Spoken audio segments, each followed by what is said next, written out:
How to fix your AirPods Pro 3s are not updating. So if you're having any kind of issue where your AirPods are not working, or you just want to go and update the software, then I'll show you how to do this in a couple of easy steps. So first thing we can do is make sure your AirPods are connected to your iPhone, and then you can go and load up your iPhone settings. Now, as long as your AirPods are already connected to your device, you can then go and select your AirPods, and then you can scroll down this page. Underneath the About section, you'll have the option for version. Go and click on this. And this will let you know your current version of AirPods. Now, although there's no manual way to update the software, there are a couple of things we need to do before the software can be updated. So first of all, head back over to your main settings page on your phone, scroll down and click on General, and then click on Software Update. Now make sure your phone is fully up to date with the latest iOS, so if there's any updates available, you'll need to go and install these now. You can then head back over to the main settings page, click on Bluetooth,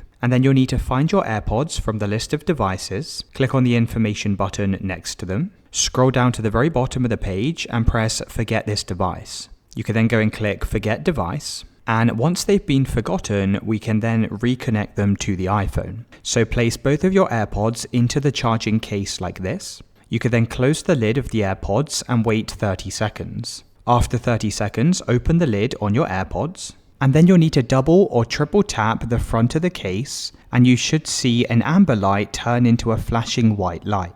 Now, when you see the flashing white light, you can then close the lid of your AirPods. You can then place your AirPods next to your iPhone, and then open the lid to your AirPods case one more time. You'll get a message on your iPhone asking you to connect. You can then go and click on the connect button, and now your AirPods should be reconnected to your phone. Once they're reconnected, you can go and grab your AirPods case, and you'll need to go and place these on charge for around about 30 minutes. Now, while your AirPods are on charge, make sure they remain connected to your iPhone. Also, make sure your iPhone is connected to a Wi-Fi network. And after 30 minutes, it should go and automatically install any outdated software. Now, after 30 minutes have passed, you can then check to see if this is working. You can head back over to the settings on your phone, go and select your AirPods. You can then come back all the way down to version, and you can check to see if the version has now been updated.